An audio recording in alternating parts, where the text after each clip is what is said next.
আমার মা বাবা জানে যেহেতু দেবীর সিঁদুরে মনে না কেউ সিঁদুর পরিয়ে দিয়েছে, তাই দেবী মন্দিরের উচ্ছিষ্ট এবং কলঙ্কে নেই।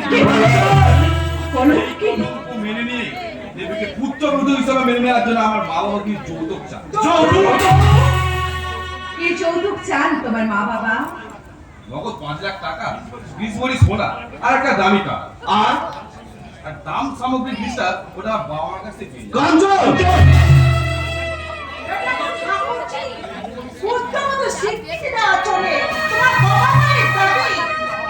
কিন্তু আমার বোনকে তার সমস্ত কলঙ্ক মুছে দিয়ে স্ত্রীর স্বীকৃতি দিয়ে তুমি কি যৌতুক চাও? কি আপনি বলছেন? দেবীকে আমি ভালোবাসি আর দেবীকে বিয়ে করার জন্য আমার কোনো যৌতুকই চাই না। যেহেতু আমার মা বাবার আবদার তো ফেলা যায় না, আর ওই রাস্কেলটা দেবীর নয়টা যে সিঁদুরটা পড়েছে তার জন্যই এটা বলছি। কি বললে তুমি? আমাকে সে নষ্ট করে দিচ্ছে একটা বাস্তু ভুবা খাবার ছেলে, এটা আবেগের বসে দুপুরটা রক্ত নিয়ে আমার সেদিকে পড়ে দিয়েছে বলে সে আমি নষ্ট হয়ে গেছি।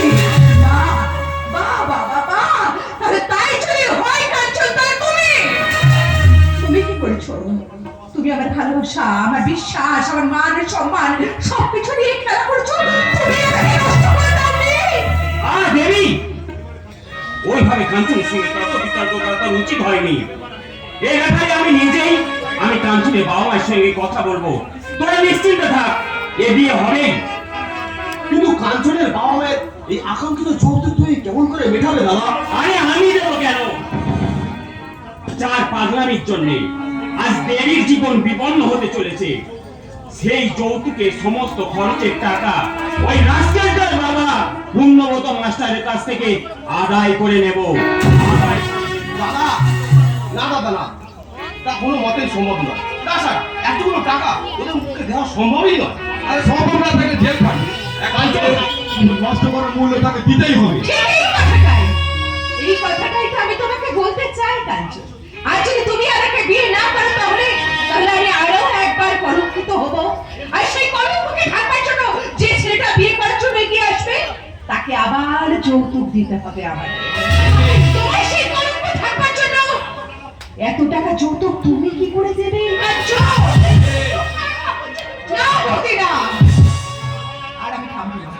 তোমাদের অনেক কথা আমি শুনেছি, তোমাদের অনেক কথা মেনে আমি কাঞ্চনকে বিয়ে করতে চেয়েছি, কিন্তু না, যে আমাকে ভালোবাসা ভুলে গিয়ে শুধুমাত্র যৌতুকের জন্য এই বাড়িতে এসে দাবি করে তাকে বিয়ে করা তো দূরের কথা, তার ছায়া মারাতে আমার ঘেন্না করে।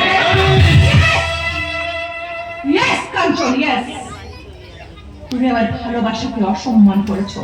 তোমাকে বিয়ে করা তো দূরের কথা, তোমাকে আমি মনে প্রাণে ঘৃণা করি। I hate you! I hate you! I hate you!